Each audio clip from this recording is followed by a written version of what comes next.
quucarsaa turanii fi jiran wal ijaaruun murna maqaa mootummaatiin daldaltu dagalee godhachuun aggaammii fonqolcha mooraa qabsoo bilisummaa Oromoo adda bilisummaa Oromoon hoogganamu diiguuf qophii akka xumuratan ibsani. Guyyaa adoolessa 26 bara 2020 walga'iin waajjira adda bilisummaa Oromoo Gullalleetti gaggeeffama jechuun yeroo fi haala hoogganni dhaabaa olaanaaf qondaalonni hedduun hidhamanitti miseensonni gumii sabaa muraasa haala deemaa jirurraa hubannoo hin qabne cinaatti miseensota qeerroo haaromsaati ofiin jedhan kan hirmaachisu qindeessummaa itti aanaa hayyuduree adda bilisummaa Oromoo Araarsoo Biqilaan murni durfamu kanneen akka Ibsaa Nagoo, Jabeessaa Gabbisaa, Toleeraa Adabaa, Atoomsaa Kumsaa, Qajeelaa Mardaasaa dabalatee kanneen fonqolcha kana duuba jiran ammoo Leencoo Lataa, Lammaa Magarsaa fi Dammallaash Gabra Mikaa'el fa'aa akka ta'an bira ga'amee jira. Dhimmuma kana qulqulleeffachuuf itti aanaa hayyuduree adda bilisummaa Oromoo obbo Araarsoo Biqilaa gaaffii gaafatamaniin haalli amma deemaa jiru kun maal isinitti fakkaata yeroo jedhaman obbo Araarsoon kan jedhan eeyyee sirriidha haala keessa jirru wal qabatee walga'ii gumii sabaa gaggeeffachuuf hayyuduree adda bilisummaa Oromoo Jaaldaawwan Ibsaa gaafannaan ani manatti na ugguranii jiru ba'uu hin danda'u gaggeeffadhaa nuun jedhani. Ammas dhugummaa deebii obbo Araarsoo Biqilaa kana qulqulleeffachuuf Jaaldaawwan Ibsaa yeroo gaafataman wanti beekamu tokkoyyuu akka hin jirre bira ga'amee jira. Akkuma beekamu Jaaldaawwan Ibsaa torban tokko oliif sababa tokko malee miseensota dhaabaa mana isaanii jiran waliin ugguramanii jiru. Bakki jireenya isaanii keessaan waardiyoota mootummaan kan eegamu yeroo ta'u alaan ammoo poolisii federaalaan eegamu.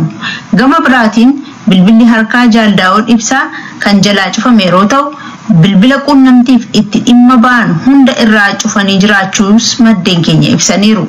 Haala kana keessatti walga'ii gumii sabaa jechuun bakka hayyudureen adda bilisummaa Oromoo hin jirretti fonqolcha dhaabaa gama mootummaatiin qindaa'e gaggeessuuf akka deeman hubatamee jira. Akka kanaan hubannoo dogoggoraa ta'e facaasuun golee Oromiyaa hedduurraa walga'ii kanarraa qooda fudhachuuf namoonni hedduun dhufanii naannoo waajjira adda bilisummaa Oromoo Gullalleetti gaafa adoolessa 25 bara 2020 argamanii jiru. Isaan keessaa miseensota gumii sabaa kan hin taane mooraa waajjira adda bilisummaa Oromoo Gullallee seenanii walga'ii gabaabaa kan beekamtii hooggansa adda bilisummaa Oromoo hin qabne akka gaggeessan maddi oduu waajjira Gullallee ifa godheera.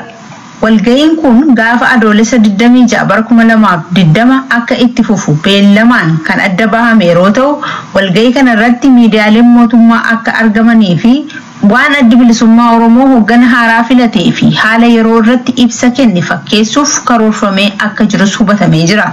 Waan ta'eef shira qabsoo bilisummaa Oromoo fi mooraa qabsoo bilisummaa Oromoo adda bilisummaa Oromoon hoogganamu irratti gaggeeffamaa jiru kana uummanni Oromoo keessaaf ala jiru hubachuun jaarmiyaa isaa adda bilisummaa Oromoo dhabamarraa akka tiksu sabboontonni Oromoo dhaamanii jiru. Shirri gaggeeffamaa jiru akka hin milkoofne isin beeksisuus barbaanna jedhan.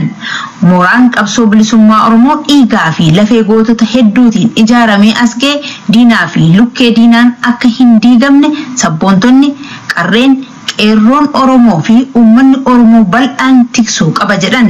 Shirri qabsoo bilisummaa Oromoo fi hoogganoota mooraa qabsoo bilisummaa Oromoo irratti shiramu kamuu qabsaa'ota kaayyootiin fashala. Kanaaf kan sa'a abbaan gaafa cabse alagaan ija balleessa jenneef jechuun dhaamsa isaanii goolabu. Kaanfamoo hayyuduree adda bilisummaa Oromoo Jaaldaawwan Ibsaa ilaalchisuun dhaamsa hatattamaa Finfinneerraa raadiyoo Arraata biyyoolessa Oromiyaa dhaqqabe.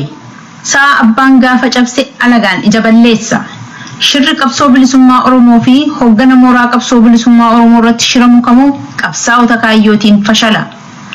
Shira shirtoonni qabsoo bilisummaa Oromoo quucarsaa turanii fi jiran wal ijaaruun murna maqaa mootummaatiin daldaltu dagalee godhachuun aggaammii fonqolcha mooraa qabsoo bilisummaa Oromoo adda bilisummaa Oromoon hoogganamu diiguuf qophii akka xumuratan ibsani.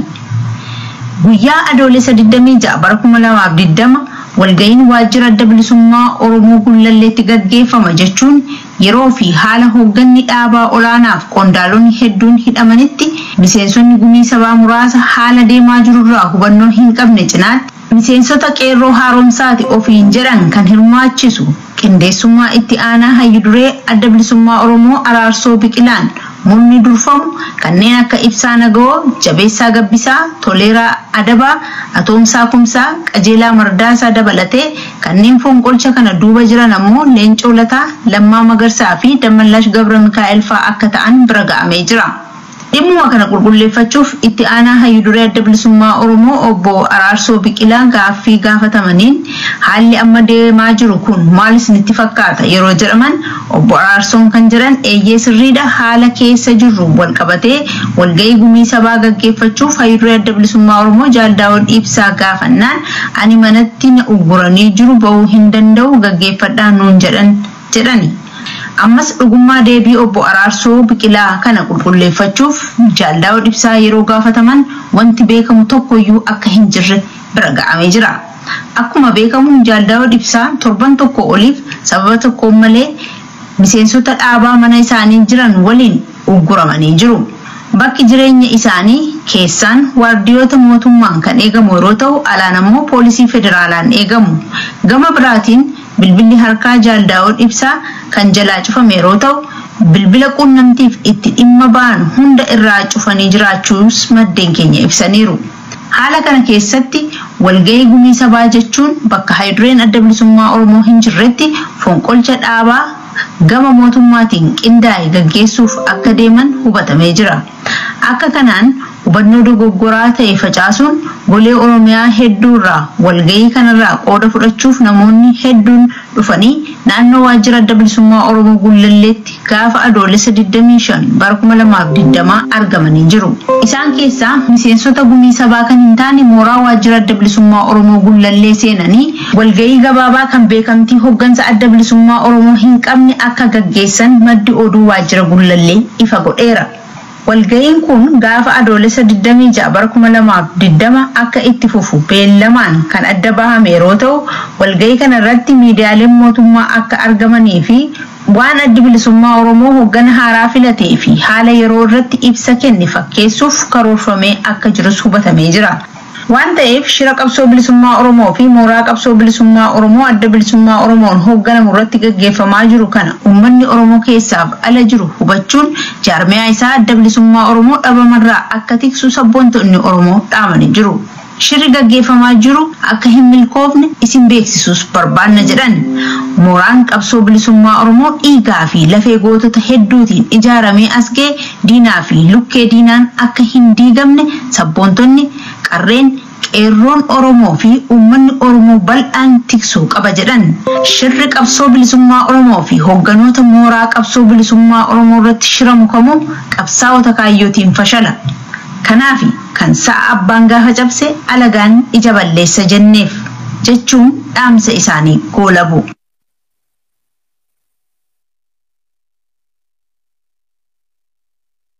Kaanfamoo Hayyuduree Adda Bilisummaa Oromoo Jaal Daawud Ibsaa ilaalchisuun dhaamsa hatattamaa Finfinnee irraa raadiyoo Arraata Biyyoolessa Oromiyaa dhaqqabe.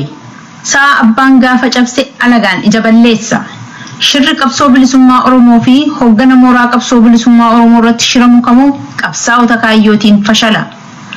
Shira shirtoonni qabsoo bilisummaa Oromoo quucarsaa turanii fi jiran wal ijaaruun murna maqaa mootummaatiin daldaltu dagalee godhachuun aggaammii fonqolcha mooraa qabsoo bilisummaa Oromoo Adda Bilisummaa Oromoon hoogganamu diiguuf qophii akka xumuratan ibsani.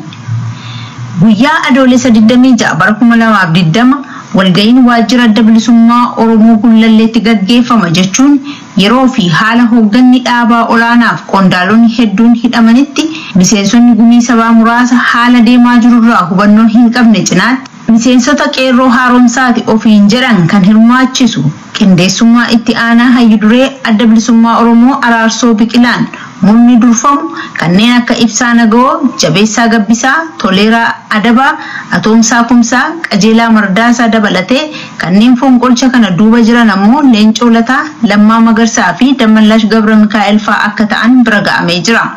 Dhimma kana qulqulleeffachuuf itti aanaa Hayyuduree Adda Bilisummaa Oromoo obbo Araarsoo Biqilaa gaaffii gaafatamaniin haalli amma deemaa jiru kun maal isinitti fakkaata yeroo jedhaman obbo Araarsoon kan jedhan eeyyee sirriidha haala keessa jirru wal qabatee walgahii gumii sabaa gaggeeffachuuf Hayyuduree Adda Bilisummaa Oromoo Jaal Daawud Ibsaa gaafannaan ani manatti na ugguranii jiru bahuu hin danda'u gaggeeffadhaa nuun jedhani.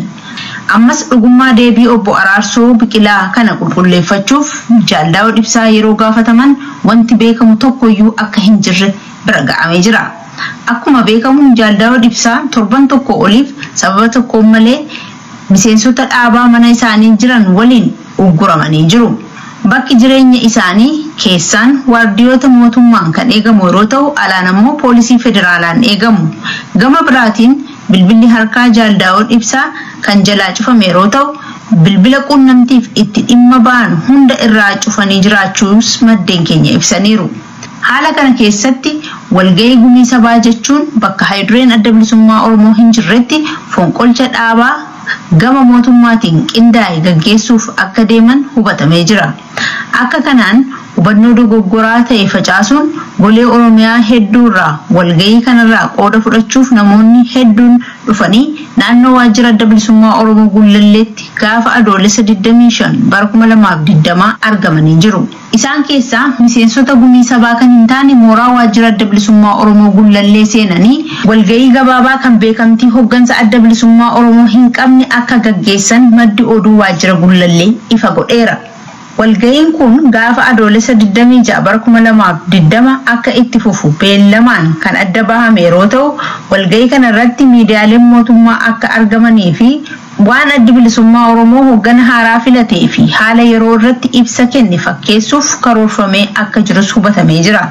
Waan ta'eef shira qabsoo bilisummaa Oromoo fi mooraa qabsoo bilisummaa Oromoo adda bilisummaa Oromoon hoogganamu irratti gaggeeffamaa jiru kana uummanni Oromoo keessaaf ala jiru hubachuun jaarmiyaa isaa adda bilisummaa Oromoo dhabamarraa akka tiksu sabboontonni Oromoo dhaamanii jiru. Shirri gaggeeffamaa jiru akka hin milkoofne isin beeksisuus barbaanna jedhan. Mooraan qabsoo bilisummaa Oromoo dhiigaa fi lafee gootota hedduutiin ijaaramee as ga'e diinaa fi lukkee diinaan akka hin diigamne sabboontonni qarreen qeerroon Oromoo fi uummanni Oromoo bal'aan tiksuu qaba jedhan.